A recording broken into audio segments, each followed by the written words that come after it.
Hey guys, welcome back. This is Discussing Comics, and on this episode, we will be discussing Captain Marvel. Now, which Captain Marvel are we talking about? We are talking about the Captain Marvel from Marvel Comics, or the Marvel Universe. So if you're wanting to know more about the Shazam original version of Captain Marvel, be sure to check out our other video. And before I forget, my name is Kyle. I'm Clarence. And like I said, we're talking about Captain Marvel, which first became evident in 1967 with Mar-Vell. He was a captain in the Kree Empire. Okay. So how much do you know about Captain Mar-Vell? So I know the Kree relates to Inhumans, right? Very good, So yes. is Captain Mar-Vell an Inhuman? Well, he's a Kree, so correct. He's the creator of the humans. Yes.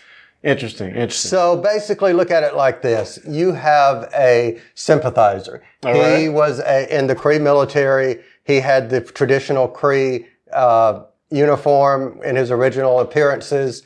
And he basically first gets banished. Yes, by the Supreme Intelligence. He gets banished and he is sent to the Negative Zone, which was his first comic. And then he went on to adopt Earth as his home, and there you go. So do you know what happened to him at the end? How did he meet his end?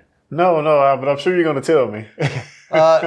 As something interesting with comics at the time, he died of cancer. Really? Yes, there was a graphic novel, The Death of Captain Marvel. So do you think that was one of these things where they're kind of playing into current events? Was cancer like big? It was like late 70s, early 80s, Okay. maybe. Or it was just something that had never been done before, because around the same time, you had Jean Grey, which we've talked about in our Phoenix episode, so go check that out, committing, spoilers, suicide. Yes, so yes. Maybe it was just being timely. Yeah, they're trying to make comics maybe feel a little bit more grown up, maybe. Yeah, maybe so, because at the same time in DC, you also had Green Arrow and Green Lantern dealing with drug addiction. Ah. So maybe everything was getting a little... Which that was very prevalent in the 80s. Yeah, so especially, and the 70s too. Oh, yeah. Free, So he meets his end with cancer. And before we started recording, we were talking about the second Captain Marvel, who was an Avenger. And she's actually in some comics that you've read today. Her name is Spectrum. Have you remember? No, I don't know. Okay. Go check out the Ultimates. Okay. And she is a member of the Ultimates, but her name is Monica Rambeau, and she's from New Orleans. And she was a, obviously woman, African-American cop who was involved in some accident that gave her the power to change into any form of energy that she wants. Okay.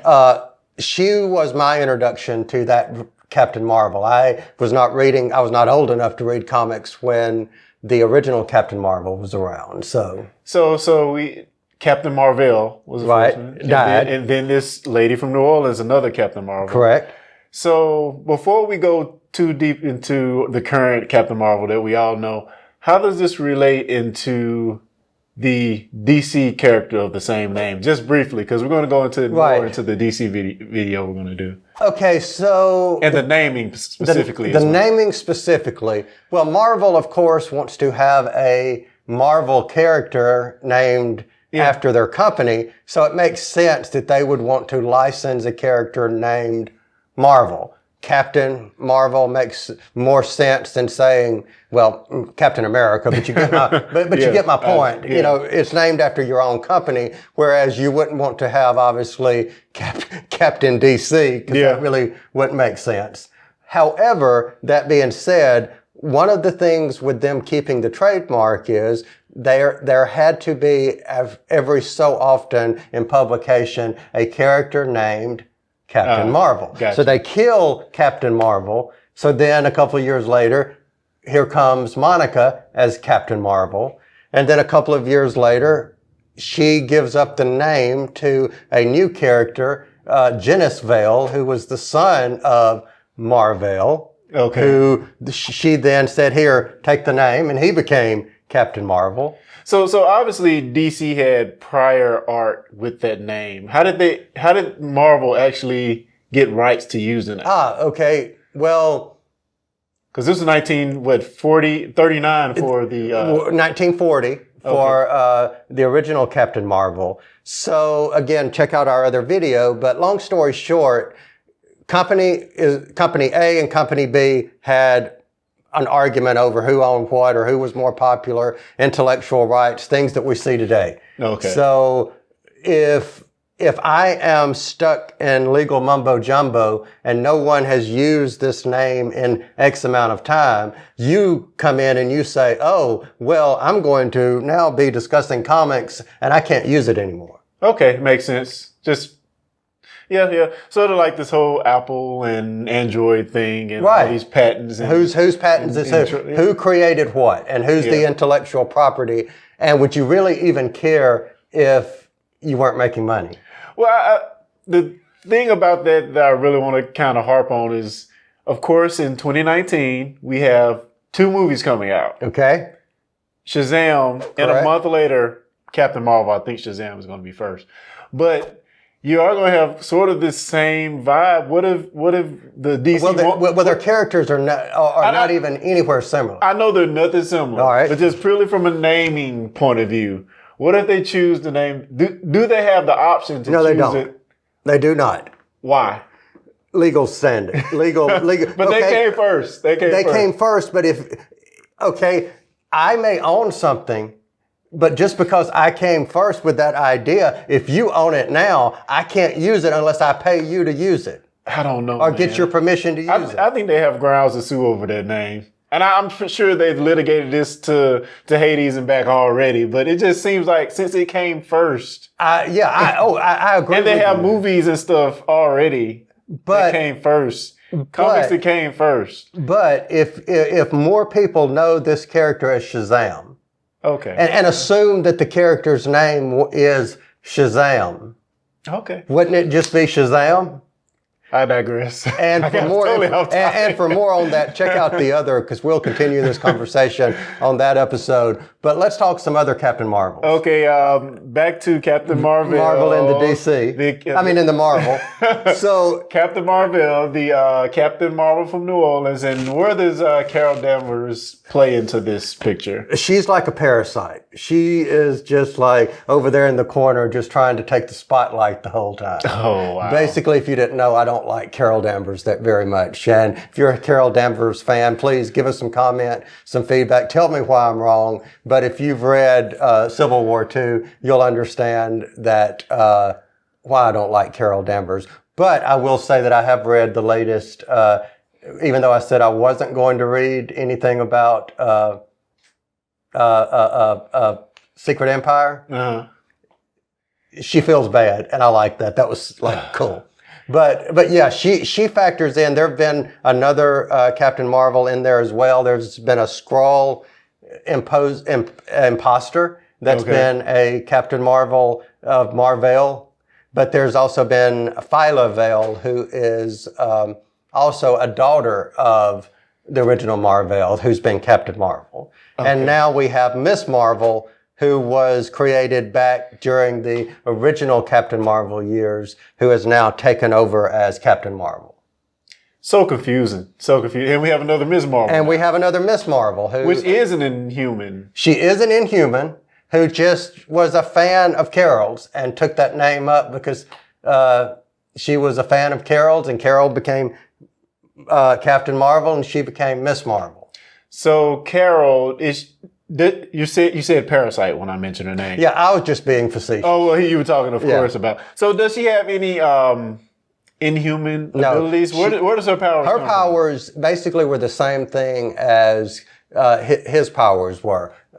There was an accident, and it was very similar, if I remember correctly, as to how She-Hulk became She-Hulk. Okay. She-Hulk was in an accident, and Bruce saved her by giving her a blood transfusion. And the blood transfusion is what makes her into She-Hulk. Okay. And I think Carol is in an accident, and something either she's too close to him and some kind of energy happens, or there's something that happens to her that makes her, gain those powers. Interesting. So I just mentioned a minute ago the 2019 movie that's supposed to be coming up. We've heard rumors it's supposed to be set in the 90s, and it's supposed to be starring Brie Larson and Samuel L. Jackson. Okay. My first thing about that is, Samuel L. Jackson is supposed to be younger in this movie. How are they going to pull that off? Yeah, how are they going to play that off? Right. But how are they going to fit Captain Marvel in? Yeah, well, for that matter, does she go away? Meaning, do people forget about her? Yeah, there's no mention of her. Yeah, there's no mention of her. We've not heard any mention of her. So does maybe something with one of the Infinity Stones, perhaps, she gets wiped from reality. Yes. But maybe. Or something like that. Maybe. So, tell us a little bit more about Captain Marvel, the comic book character. Which one? The one we currently have. The one we currently have. Carol was, like I said, created back in the 70s. I always liked Carol until she became Captain Marvel. I liked her as Binary. I liked her as Warbird. I liked her as Miss Marvel. Okay. I don't like her as Captain Marvel. Now, were all those characters you mentioned, were her prior to getting the powers from Captain Marvel? No. All of them... At one point, she was completely powerless. Okay. And that was when Rogue had stolen her powers. Okay. And so basically what happened there was, if you're an X-Men fan, you know who Rogue is. She attacked the Avengers, and when she attacked Miss Marvel, not being able to control her powers, she held on too long, and she permanently kept Carol's memories, and she kept Carol's powers. So the 90s cartoon with Rogue flying and being super strong actually were Miss Marvel's powers. Wow, that's interesting. So she retained those just going forward? Yeah, well, she lost them at some point, mainly because of the 2000 movie, but I feel like I'm rambling here. But Carol's memories were restored by the Professor. And they were off in space with the X-Men, actually. And something happened to her that changed her physiology, that gave her like this power of a binary star. And she stayed in space for a long time, which was really cool. Her hair was like bright and fire and whatever. Mm-hmm. Skin was red, and she could fly in space and do all that stuff. Wow. And then they depowered her again, and she became an alcoholic and took on the moniker Warbird. She became Miss Marvel again, and then now she's Captain Marvel. Oh, God. Yeah. Okay. So do you think in an effort for the movie we're going to get a very dumbed down, yes, simplified version of Captain Marvel? Yeah, well, you can't use the X-Men for that matter. This is true. You can't use the X-Men part of it. So Binary will be completely like binary gone. My hope would be that somehow the Rogue from the X-Men universe will meet Captain Marvel and we'll get the Rogue we should have had all this time. Exactly. Which is not Anna Paquin's fault. Because if you go back and you see True Blood, she had the good Southern accent. That was just how I thought they you were saying the body, but... What now? The body. The what? The body. Oh. I'm sorry. Okay, anyway. I'm sorry. Look at that. Okay.